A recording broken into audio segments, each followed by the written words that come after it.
Hey, what's up everyone? As promised, here's my session breakdown video for my Re.Corder cover of Beat It. I'm going to go ahead and start by talking about the drums. For the drums, I put my Re.Corder into keyboard mode, and I used a free drum plugin called Satala. Satala is essentially a sampler with a few effects on it. You can easily load your own samples in, but for this cover, I just used the stock sounds. Satala is really convenient because you can drag each drum sound around on the UI, which essentially just lets you decide which one of the touch sensors is going to trigger each sound. I have my Re.Corder in basic keyboard mode right now, so that basically just means that only the white notes of the keyboard are going to be played. So what that means for Satala is only the sounds with the white labels underneath are going to be accessible with the Re.Corder.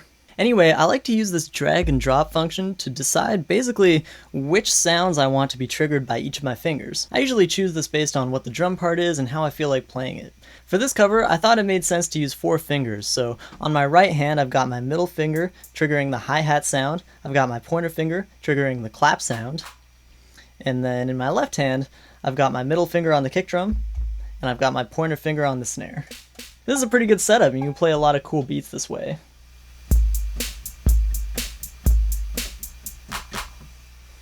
So I should probably mention that most DAWs have a really useful tool called quantization. This basically takes your performance and it snaps it to the grid so that everything that you play is perfectly in rhythm. Some DAWs, like Ableton, even let you choose how much you want to quantize your performance. So you can find the happy medium between totally quantized and kind of robotic, and really sloppy and totally human. This is a really helpful editing tool that can save you a lot of time when you're producing music. Another thing that I like to do is I like to bounce each individual drum sound to its own audio track. This gives me the freedom to add effects to each drum sound individually.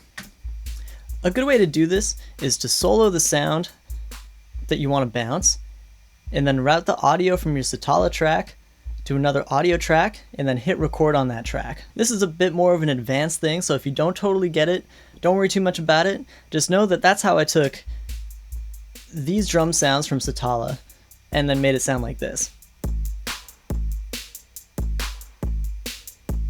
I did pretty much the same thing for the percussion part using a separate instance of Satala.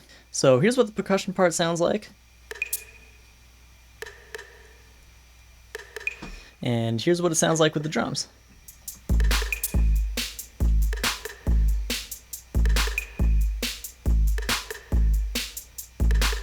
Moving on, let's talk about the Vocoder. There are a couple of free Vocoder plugins out there. There's one by Towel Audio and there's one by Full Bucket, but I really like the flexibility of the stock Ableton Vocoder, which is what I used for this cover. I also happen to know that Logic Pro and Mainstage have pretty awesome stock vocoders as well. To use the vocoder, I put my Re.Corder in lip sensor mode, which basically just means that as long as part of your skin is touching the mouthpiece, the Re.Corder will send notes. This is great if you have some trouble moving a lot of air with your lungs, but it's also really great if you want to use the Re.Corder with a vocoder. By the way, you can also use lip sensor mode to play the Re.Corder with a mask. Here's a clip of Davide, the inventor of the Re.Corder, doing that.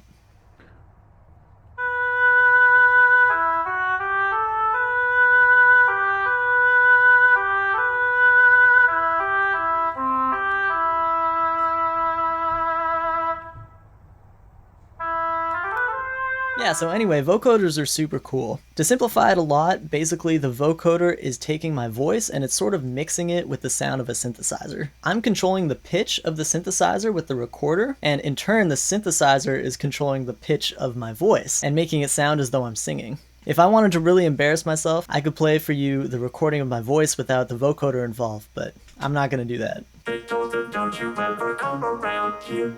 Don't wanna see your face, you better disappear. The fire's in their eyes and their words are really clear, so Beat it. Just beat it. Anyway, as I'm sure you've already guessed, the synthesizer that you use with the vocoder makes a big difference in the resulting sound. In this case, and in most cases, I just use a simple sawtooth wave with a lot of portamento. Here's what that sounds like on its own.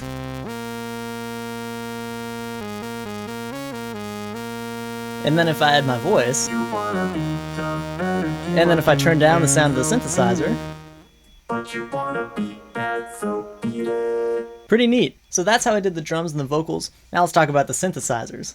There's a lot of synthesizers on this track, usually at least 3 or 4 going at the same time. Something that they all have in common is that they're all included in my preset pack 3D Winds Volume 1, which I created for the incredible free open source synthesizer called Vital. I created these presets to make full use of the Re.Corder's built-in motion controls, which you can see me using throughout the video. Essentially, rolling the Re.Corder to the left creates this nice growling effect. Rolling it to the right creates a cool harmony. And tilting it up gives you a nice vibrato. I love these motion controls because they make the Re.Corder, which is already a really expressive instrument, that much more expressive. Speaking of expression, I use both the breath control and the motion control in my keyboard part. Let's take a listen.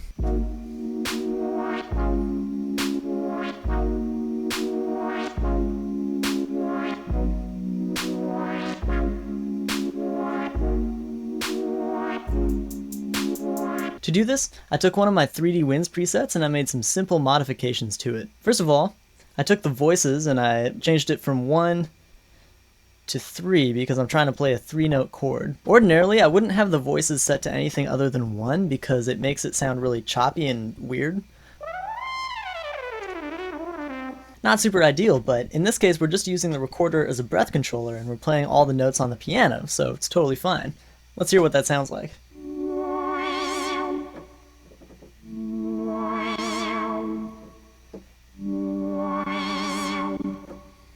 It's pretty cool, except for we've got that one awkward note that keeps playing no matter what I do on the keyboard. That note is actually coming from the Re.Corder, and unfortunately we can't tell our computer to just not listen to notes from the Re.Corder. So my strategy is to use the transpose function on the Re.Corder to make it only play super low notes. If you don't know, you can change the octave of your Re.Corder by holding the circle button and hitting the triangle button to make it go down an octave, or the square button to make it go up an octave. We want it to be super low, so we're just going to hit the triangle button a bunch of times. Now instead of telling my computer to ignore the notes from a specific instrument, which is tricky to do because remember, we need the breath and motion control data from this, I can just tell my computer to ignore any low notes that come in under, say, G#1. In Ableton, I use the instrument rack function for this, so I just click on Vital, and then I hit Command G, and then it puts it automatically into an instrument rack, and then I go over to the key tab, and then I make this region, so that it ignores the low notes. You might be able to do something similar in your DAW or use another tool like MIDI pipe to help you out, but if you can't, your other option is to make your Re.Corder play a note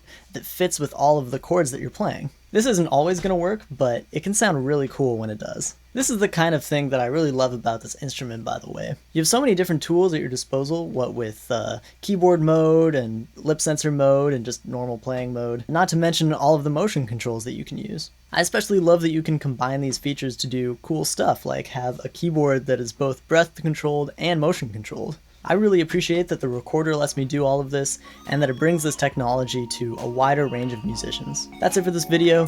Let me know in the comments if you have any questions.